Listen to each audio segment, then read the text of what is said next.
Welcome everybody. It is now 11 o'clock, so I will start our webinar. So welcome to the Bio-Based Chemistry webinar hosted by BioSwitch. First, I have a few notes on the webinar itself. Please note that the session is being recorded. Also, if you have any questions during this webinar, please feel free to use the chat function to send any questions to our speakers. And also final note to keep your cameras and microphones off unless you're presenting.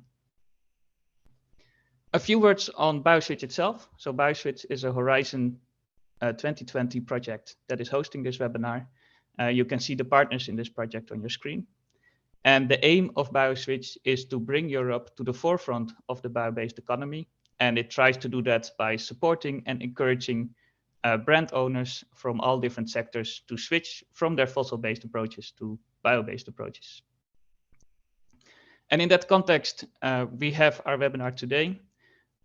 First, of course, you're now listening to the welcome and introduction from me. I am Jurjen Spekreijse from BTG, Biomass Technology Group.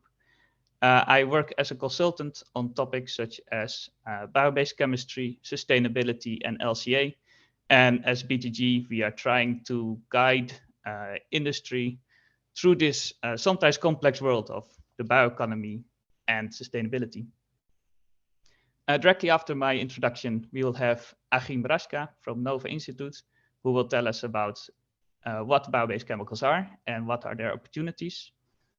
Next, we have Bernard Chaud from Optisochem, who will tell us something about residual wheat. Followed by Florent Hero-Gual from Bloom Biorenewables, who will use lignin as a true alternative to petroleum.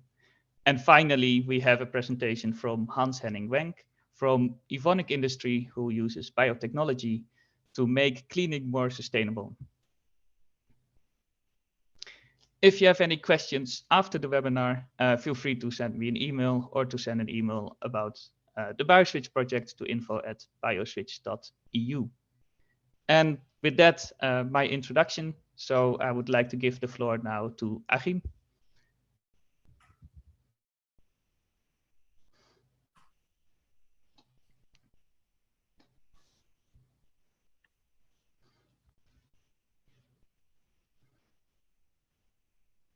Hope you can see and hear me at the moment. I have some internet problems and hope that will work out. So I will try to share my screen. Wait a moment. Can you see it? Yes, we're currently seeing the edited version. Yes, it's now full screen. Thank you. Great. So yeah, welcome to all listeners to this webinar, and thank you for inviting me to present some introductional slides from Nova Institute to set the scene on bio-based chemicals. I will try to make it short, but I have a lot of slides, so I will switch through. And if there are any questions, please feel free to ask on these or send me an email later. You will get all the slides, so you can dig in deeper after this. So first, who am I? I'm the head of the Technology and Markets Department at Nova. So Nova Institute in the area of Cologne is a private research and consulting institute focusing on technology and markets, sustainability, research, economy and policy around the bio-based and other areas, and on communication activities. I think I can lead it with this. And start with what are bio-based chemicals. Bio-based chemicals are chemicals derived from biomass and as a renewable feedstock, and it can be provided from agriculture, forestry, but also from waste streams, and provides carbon needs for the organic chemistry. When we have a look at what kinds of bio-based chemicals we are looking at, they have a potential to substitute fossil-based chemicals as a solution, or alternatives with equal properties, but also can provide special properties and new functionalities by its own. We normally divide the different kind of bio-based chemicals in drop-ins, smart drop-ins, and dedicated, where the drop-ins are direct substitutes like PE, PET, PP, whatever. Smart drop-ins, we name those materials that are optimized in their production ways and bring in several opportunities in sustainability. And the dedicated ones have properties by its own that makes them interesting for some solutions in some other directions. And we list here cellulose acetates, PEF, PHAs, PLA, and several more. Oops. When we have a look at the chemical and plastics industry today, on the total fossil carbon today, about 85% goes to energy and only 10 to 15% goes to chemicals and plastics. But the chemical sector will need more and more carbon in the coming decades because of a growing world population, increasing prosperities. And with the decreasing demand from the energy sector, experts estimate that chemistry will account for about 50% of carbon demand in 2050. In order to hedge against shrinking demand from the energy and transport sectors, the big oil and gas companies are focusing entirely on the growing carbon demand from the chemical and plastics industry at the moment. And from a climate perspective, this strategy and the large quantities of fossil carbon associated with it, which will continue to enter the atmosphere as CO2 for decades, can no longer be ignored. So new political approaches are needed, especially because you cannot decarbonize chemistry, and I will come to this later. Its products are made of carbon, and the new strategy is replacing the increasing demand for fossil carbon in the chemical industry by renewable carbon. So what do I mean with this? When we have a look at chemicals and polymers and materials, then we have not only the carbon shares we have in the LCA for energy and others, we have the embedded carbon. So these materials are made partly of carbon, and we have a look at some of these materials like ethylene, propylene, and toluene. You see that about 70% of these materials are directly made by carbon, and this carbon cannot be holed out. So we also will need this in future. When we have a look at the scenarios, we see that the energy sector will go down at about 50% of the carbon demand, the transport of about 90% concerning electricity. And when we have a look at the chemicals and materials sector, we see that this is the only growing area for carbon demands in future. And we see a doubling from today into 2050. Having a look at the whole chemical and materials sector at the moment, what are we using as feedstocks at the moment? We see that there's a lot of materials already bio-based. It's about a half of all the materials. This is mainly wood and pulp and paper and textiles, but there is the area of chemicals and derived materials with had 450 million tons embedded carbon per year. And that is mainly fossil-based. I will have a look here a bit deeper. And if you look at these numbers, you see that from this chemistry area, only 10% are bio-based at the moment, 5% are from recycling, and 85% are fossil-based, which with a majority of 68% coming from the oil. On the other hand, there is a change in the communities, and we only collect some headlines here. So there is the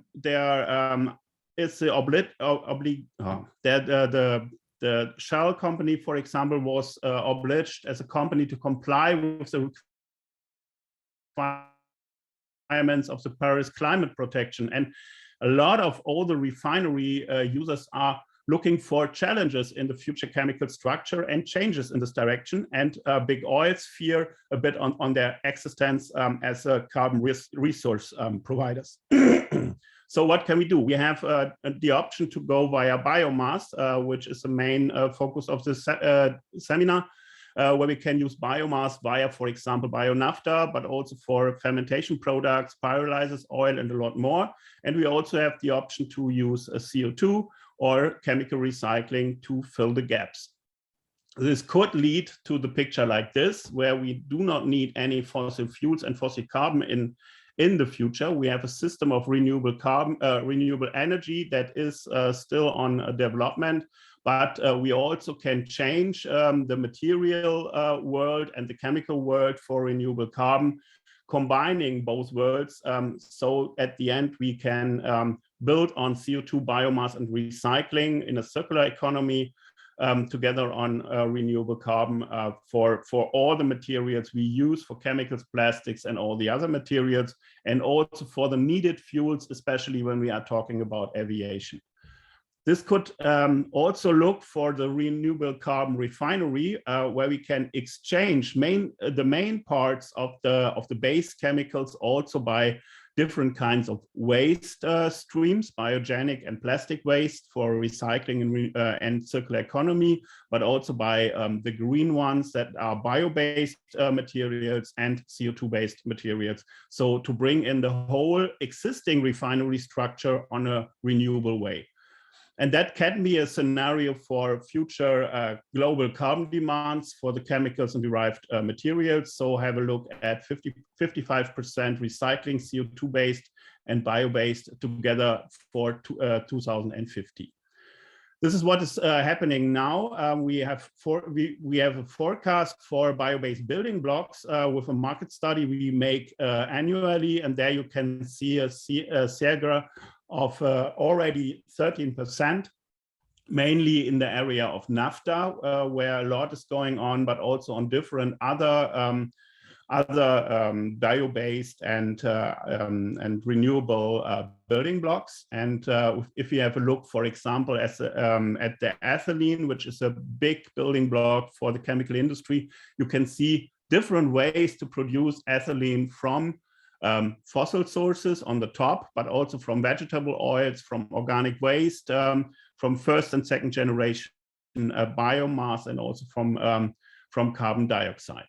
And if we have the same look for bio-based polymers at the moment, which is also part of our study, you see a big change here when you have a growing of 2% in the whole plastics and polymers area. You have a growing of 16% for the next years foreseen in the area of bio-based polymers, which at the moment is only 1% and can be switched to 2% in future. But when we have a broader look, that can change the picture.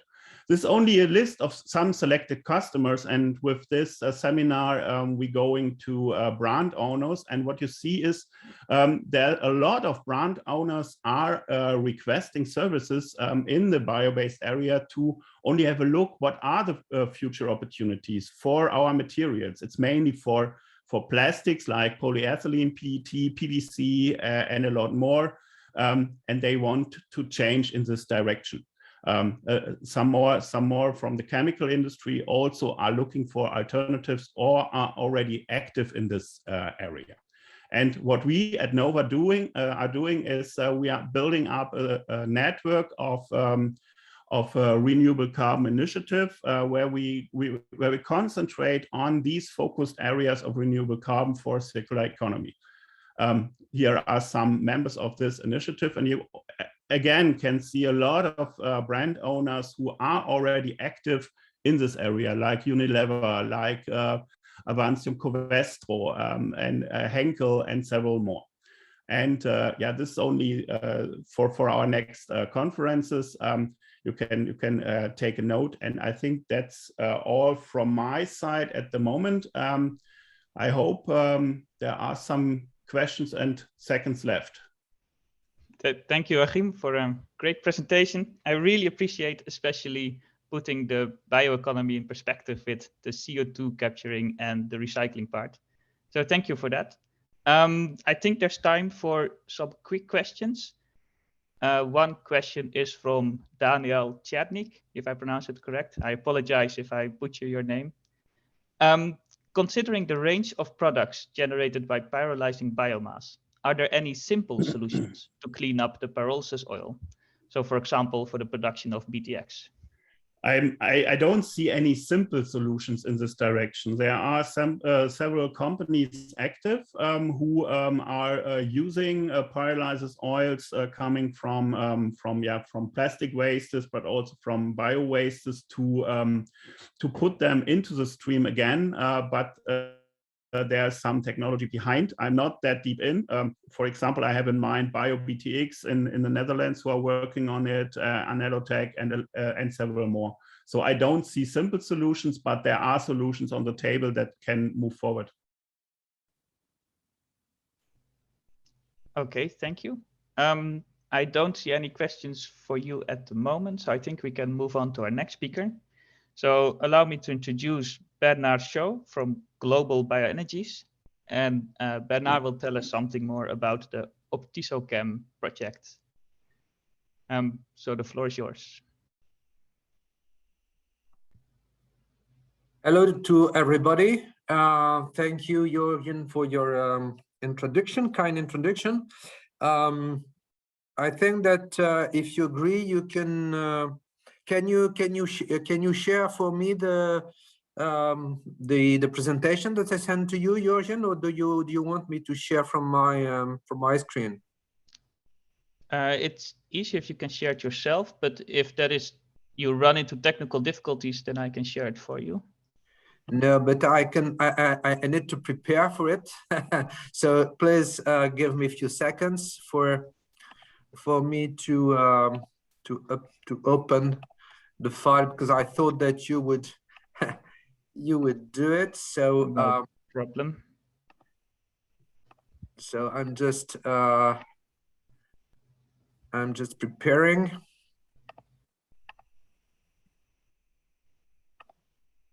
Okay, where is that?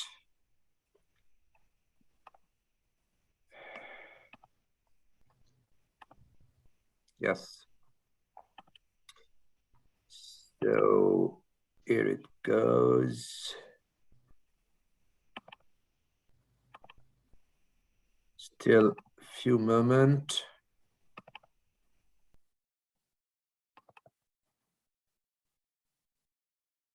So it's opening. So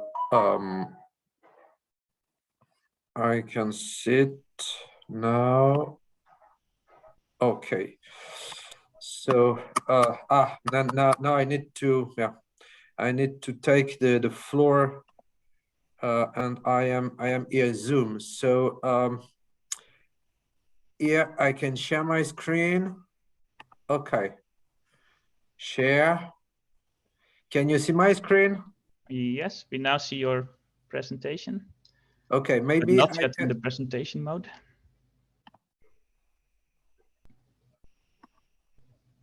Is that right? Is that good?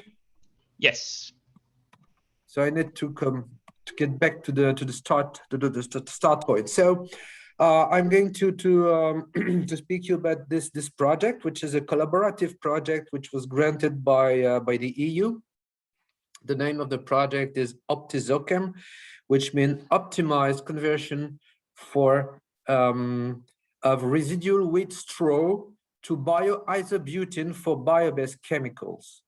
So the fact is, if we go in the concept that was explained by Nova Institute, we are taking specifically straw, residual straw coming from the cultivation of wheat. You can see the straw on the screen there, and we convert that to bioisobutene. Bioisobutene is known in the C4 stream for the chemical application as of today. That was present in one of the slides of Achim from Nova Institute.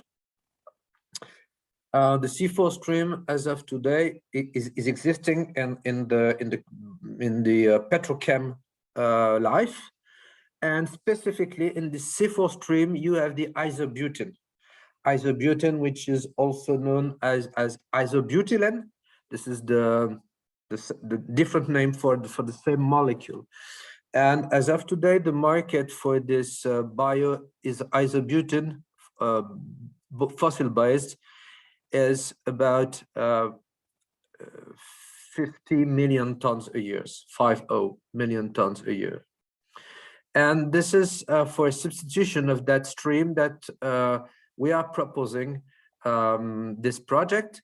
And so in this project, we have an association of different companies that collaboration of different companies that I'm going to show you in a slide to come.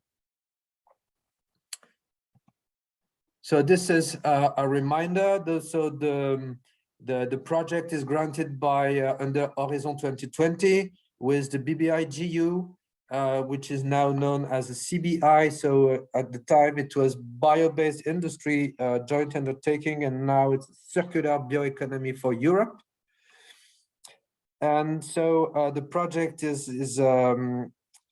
developed by a EU consortium, which is led by Global-Bioenergies, the company that I'm representing, and which is the coordinator. This is a 67-month project started June 2017, and which is going to end by the end of this year, the current year 2022. We are scheduling to do some events June and November to present more in detail the project. So it's a 16.4 million euro project, which was granted 9.8 million by the BBI-GU, with the objective to demonstrate the chemical applications of residual straw-based bioisobutane. I will go to the next slide. So these are the companies which are involved in the project. So Global-Bioenergy is providing the technology, the bug, to ferment the sugars, the renewable sugars that are obtained from the biomass, to ferment them into pure bioisobutane with high purity. Global-Bioenergy is an SME, about 50 persons. We are located in France, in the area of Paris, and we have a pilot plant which is located close to Reims in France. This pilot plant can source second generation sugars that are provided by Clariant. Clariant has a demo plant in Germany, within Straubing, close to München in Germany. And they are currently providing us sugars from straw that they also can process into ethanol. And their plant in Straubing can produce second generation based ethanol with these sugars. And they are currently completing a big plant in Romania to produce the sugars and to convert the sugars into ethanol. In that project, they provide us the sugars to produce the isobutylene. On the first line, the third in the right is INEOS, well known as a very big chemical group, and they have an oligomer division. This oligomer division is using fossil-based isobutane, and they convert it in various chemicals, and they have a pilot located in France that they can use with our bio-based isobutylene. So you see, we have here a very smart combination of pilot and demo plants, which can combine together. The Clariant demo plant providing second generation sugars, straw-based sugars to the Global-Bioenergy demo, which convert these sugars into bioisobutane, and this bioisobutane is provided to the INEOS demo plant, which convert that into final products under the very same process that is used for the fossil-based isobutylene. Because of course the pilot plant that INEOS has was dedicated for fossil-based experimentation, and they use it also with our green bioisobutane for the very same application. So we also have in the consortium two engineering companies, which are Technip, which is well known in the petchem business, and IPSB, which is a small French engineering much known for sugars and fermentation. So as we are, let's say, mix sugars, fermentation, and petchem technologies, we have the association of these two players. And for the sake of the sustainability studies and the LCA, we have Johannes Kepler, Universität in Linz, Austria, and the Energy Institute, which is working for us for the LCA. So this is for the presentation of the players. And this is a presentation of the whole value chain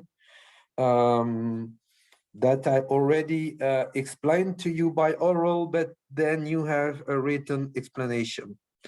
So you see that Clarion, which is very well known as a big company, also involved in chemical application. And we already made public in the past that Clarion is also interested by our bioisobutylene as a feedstock for some of their application. But by that time, Clarion as a bioisobutylene consumer was not involved in the project by 2017. So they're involved as producers of hydrolysate. Hydrolysate is the form, and we get the sugar from the straw.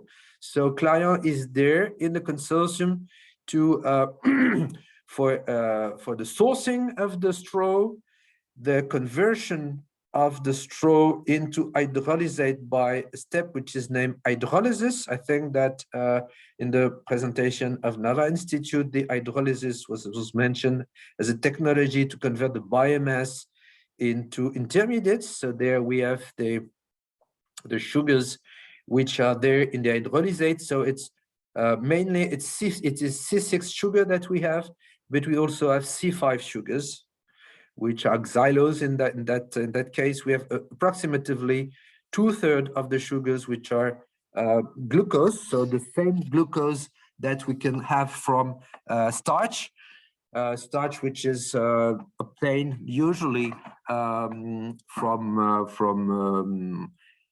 maize, from wheat, from potatoes, from cassava, from whatever type of starch that you can get.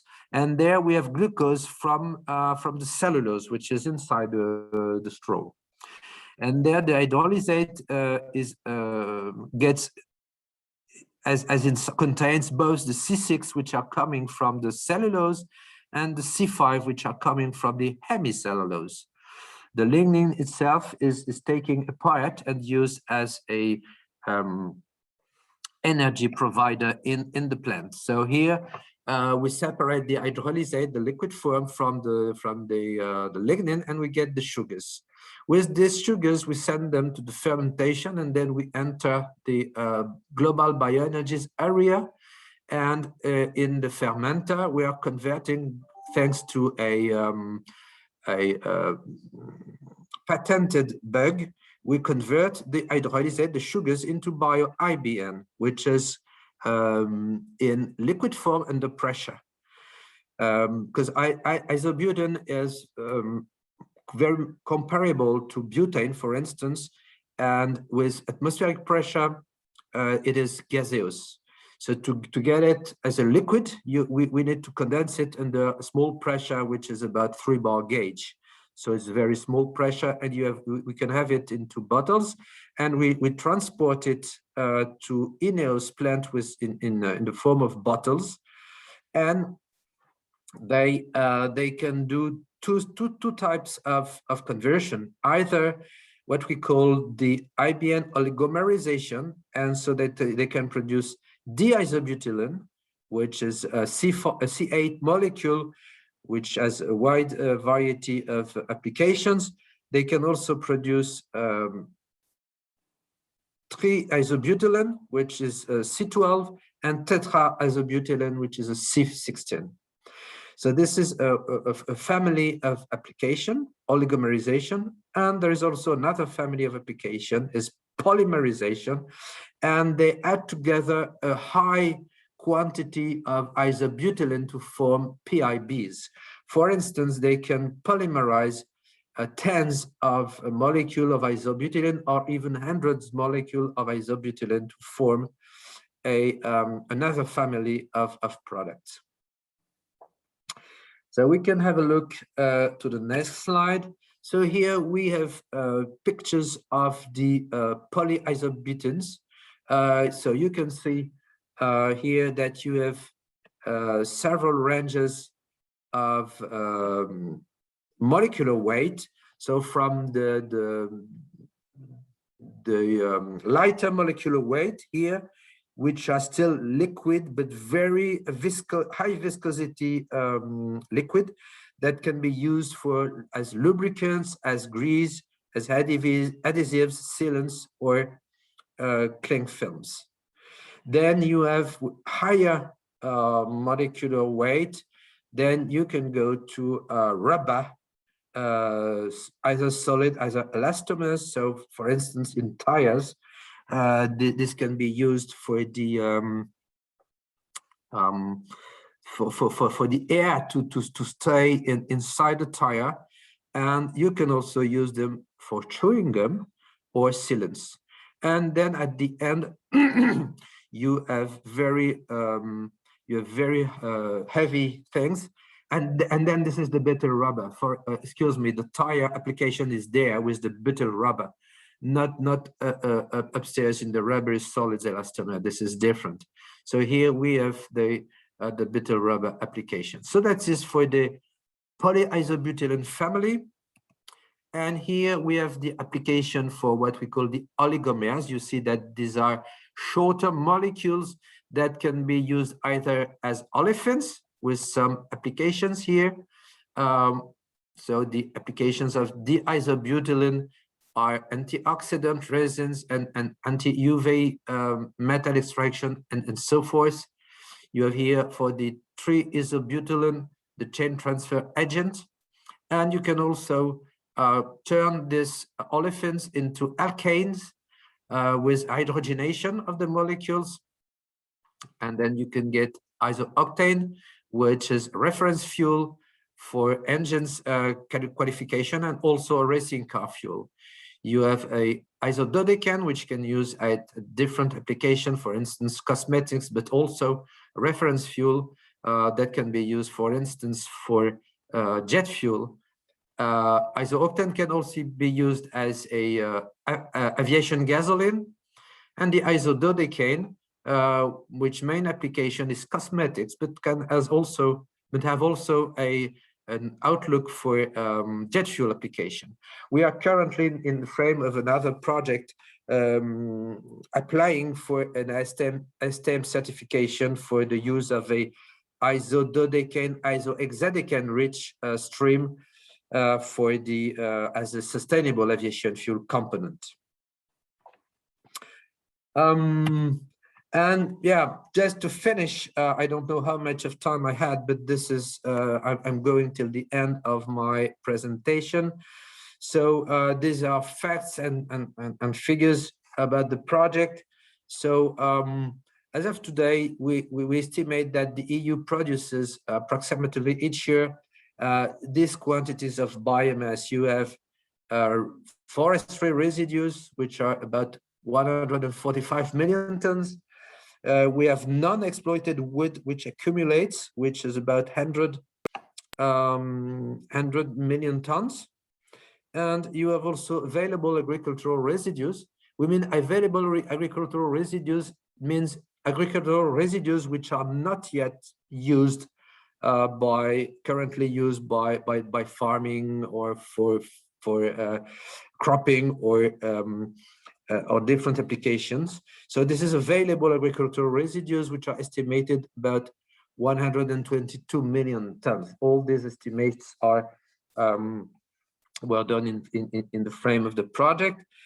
So we can take into account the potential to extend results to other consumer needs. And with that, we can enable the supply of several hundreds of plants in Europe, and hundreds of plants could create 6,000 direct jobs and 30,000 indirect jobs. So this is what I wanted to share with you, and maybe Jurjen, you can tell us if there are questions. Thank you very much for your presentation, Bernard. I really appreciate that you show the entire value chain. So you also include the biomass availability and also the end application. And of course, also adding LCA in the project. Regarding the time, I think it would be good to move on to our next speaker. So thank you for showing a value chain that is based on sugars. And next we will move to a value chain on lignin, I believe. So Florent Heroguel from Bloom, the floor is yours. So Henning Wenk from Evonik. Henning will present the biotechnology approach to bio-based chemistry. The floor is yours. Okay, very good. And thank you for the invitation and the opportunity to present a very exciting topic here today. Maybe you can just tell me whether you already can see my presentation. It doesn't look like, yes. Right? You can? It looks good. Yep. Okay, very good. So, topic of the presentation, clean and green, leveraging biotechnology to make cleaning more sustainable. So a completely different topic here. And I will come to that just in a second. But as a start, I would just like to give you a very short overview of Evonik, if you don't know the company already. So what you see here are all the things Evonik is not making. So Evonik is not making tires, towels, mattresses, nutrition, and tablets. But Evonik is active as a specialty chemical company to make additives and ingredients that make tires more fuel efficient, towels fluffier, mattresses bouncier, nutrition healthier, and tablets more effective. So we are in the ingredients business and not in the final product business. As such, you can see the 2020 figures here. It's a company with 12 billion roughly turnover, 33,000 employees worldwide, from over 100 nationalities, and actually always aiming at making most of our business from leading market positions. And biotechnology is an important but certainly further growing part of our businesses. So, but we don't want to talk too much about Evonik, but really about the topic of biocircularity. And let me start with a short question. Maybe everyone can answer for her or himself.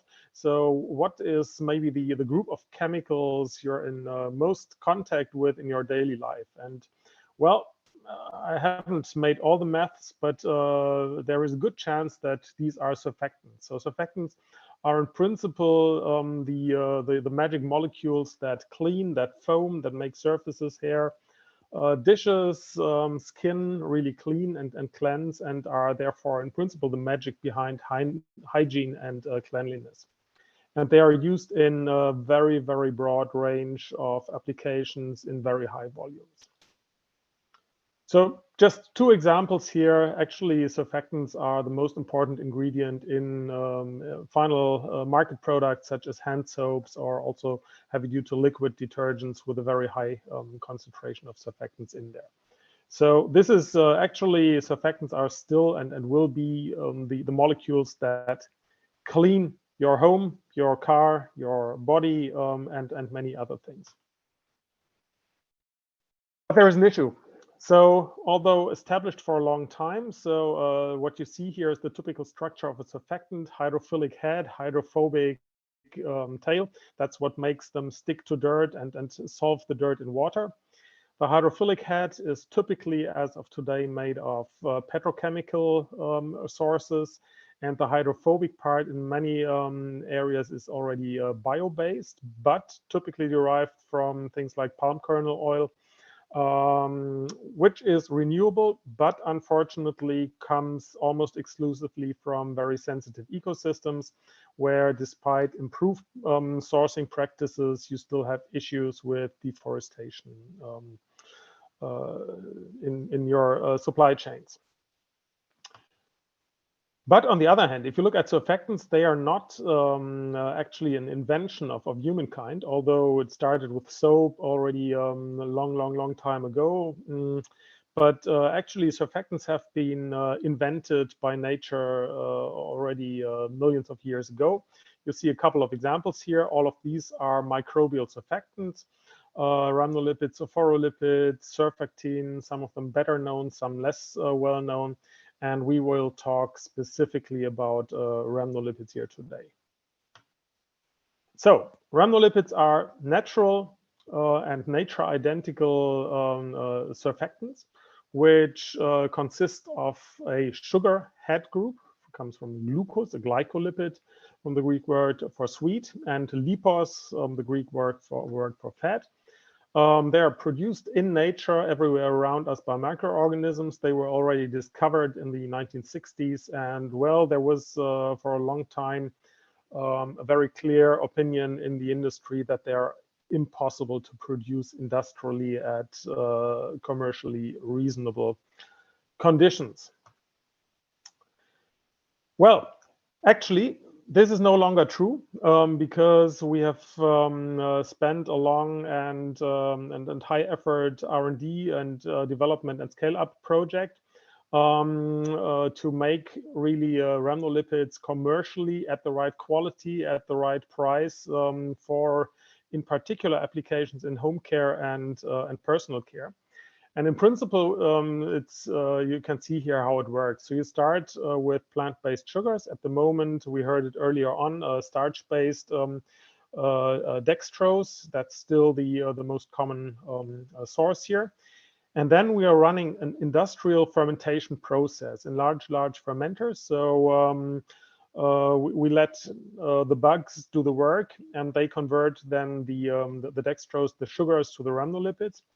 Then we have a pretty complex downstream processing because you need to separate the microorganisms. You need to purify the product. You have very high standards, of course, for in particular personal care, but also home care products. Then it goes to formulation in all kind of different end products. And what's one of the very interesting features of rhamnolipids and biosurfactants generally is that they are not only bio-based 100%, but they also have a very high biodegradability and are under both aerobic and anaerobic conditions degraded back to CO2 in a very, very short time. So, and that, in principle, then brings the CO2 back into nature, which was previously generated from the plants, and that's what we heard earlier on, I think, from Achim and Raschka, also the biocircularity concept. So, what's very important here is we are not talking about a direct drop-in. It's substances, molecules which have not been commercially produced on large scale earlier on, and that means two things. On the one hand, they are differentiated in a positive way from what is already available. It, on the other hand, means that it's a very high effort not only to make the fermentation and the purification and everything work, but we had to spend also a long time also with our customers in developing new formulations which make best use of these new these new biosurfactants now. But the benefits are very clear. So we are talking about nature identical substances which are actually produced in nature every day, everywhere around us. 100% renewable from plant-based sugars, also with the possibility to use in the future. So that's ongoing activity. Also second generation sugars. They are made by a biological process in aqueous environment. So no hazardous components involved here. No, let's say, harsh reaction conditions and so on. Very nicely biodegradable under both aerobic and anaerobic conditions. They have a very good environmental compatibility, in particular low aquatic toxicity. And actually what we also took care about is that the sourcing is coming from traceable sources, actually back to where the plants, in this case corn, is grown. So this obviously ticks almost all the boxes of not only consumers but also brand owners and the big formulators in the personal care and home care industry. And well, as I mentioned, this is not something which is in the lab or in the pilot phase still, but actually we already hit the market here. And you can see a number of examples here where the rhamnolipids are, as of today, already used in products which you can buy, depending on where you live, on the shelves in the supermarkets. So this is no longer science fiction, but it's really market reality. So you can see here two examples from the home care, from the hand dishwash field. One here in Chile, one in Vietnam, which was launched by Unilever, a company we have partnered with for developing the rhamnolipids into the home care field. But also two examples here from toothpaste, where also you can brush your teeth with nature's cleaning power already as of today.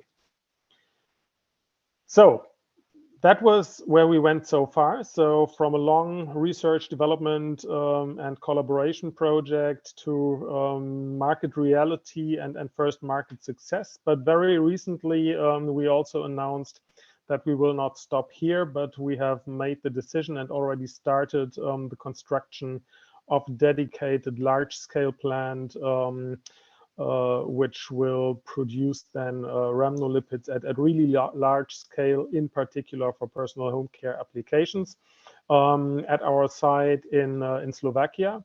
So, and this is for us one of the most important projects in the transformation of our product portfolio to not only bio-based, but also very environmentally compatible, biodegradable, and also mild to the skin products. So this is a very big step coming. It's, I think, also a very big step for the white biotechnology industry in Europe.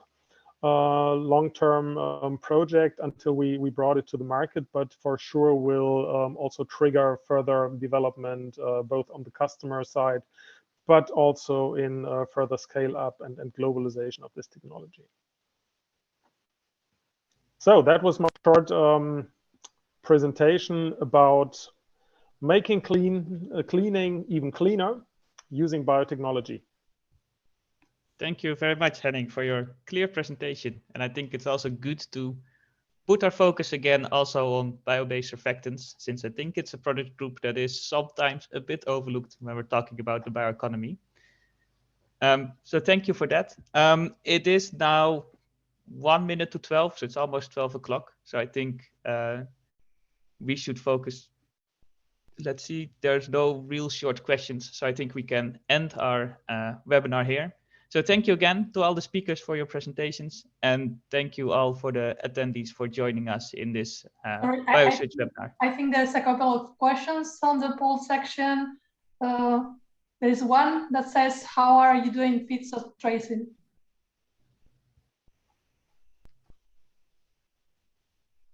It came from Roy Brooks. And this one is for ends, actually. Ah. Okay, how do we the feedstock tracing? Yeah, this is something we have established with our upstream supplier of the dextrose, who have implemented a in principle an IP identity preserved approach for tracing back where their corn comes from, and actually it's probably simplified by the fact that it's coming all from European production as of today.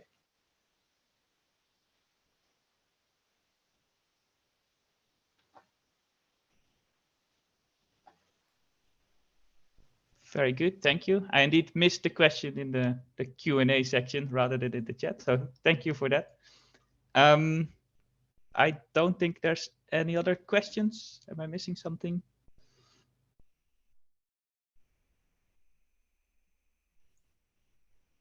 I think there is a couple of 2 questions more on the chat. Let's very quickly do one final question before we close, since it is already 12. How do you find sourcing of fats and oils versus those going into incentives such as biofuel production? So Henning, how do you deal with the competition of biofuels when you source your fats and oils? Oh, when we maybe what's important, then we have to differentiate between what we're doing today and what we're doing in the future. The rhamnolipids are produced without use of any fats and oils. It's only made from the sugars. Also the alkyl chains, they're the hydrophobic part. It's also de novo synthesized from the sugars. So there is no competition with fats and oils. But on the other hand, of course, we, as of today, already have a very, very big business with surfactants and other oleochemical derived ingredients. So there is certainly a certain competition. Worth mentioning certainly that at the moment still, and that can go up and down, of course, there is always a competition on what is the value of the different applications. And there the value of the chemicals typically is higher than the ones of the fuels. But that, of course, also depends on subsidies and so on quite a bit. But in general, there is a well-established, actually over a century, established utilization of all different value streams from oils and fats. So this is a relatively well-established and robust system, which, of course, as all the other raw materials at the moment, is getting a little bit out of balance, but that's not specific to oils and fats. Thank you very much. There's just one last question that we didn't answer, so let's answer that one, and then we've answered everybody. Can you tell us something about the technology that you use to monitor the rhamnolipid levels in your fermentation vessels? Or is this all? Unfortunately not. That is very understandable, yes. Yeah, so there is a lot of learnings, process adjustments, process inventions along the line. What I can say, really, the key for being successful here, and it's there were enough people also in the company who in the beginning didn't really believe this could work. The key really is interdisciplinarity. So no biotechnologist or process chemist or application chemist could ever have cracked that nut alone. It was really getting all the different disciplines from early strain development up to formulation and engineering together. Thank you. I think that's a great message to go home with, that we need interdisciplinarity for our switch from fossil-based to bio-based. So once more, thank you to all the speakers and to all the attendees for joining us in this BioSwitch webinar. Thank you very much. Thank you very much. Bye-bye. Have a nice day. Bye-bye. Have a nice day. Bye.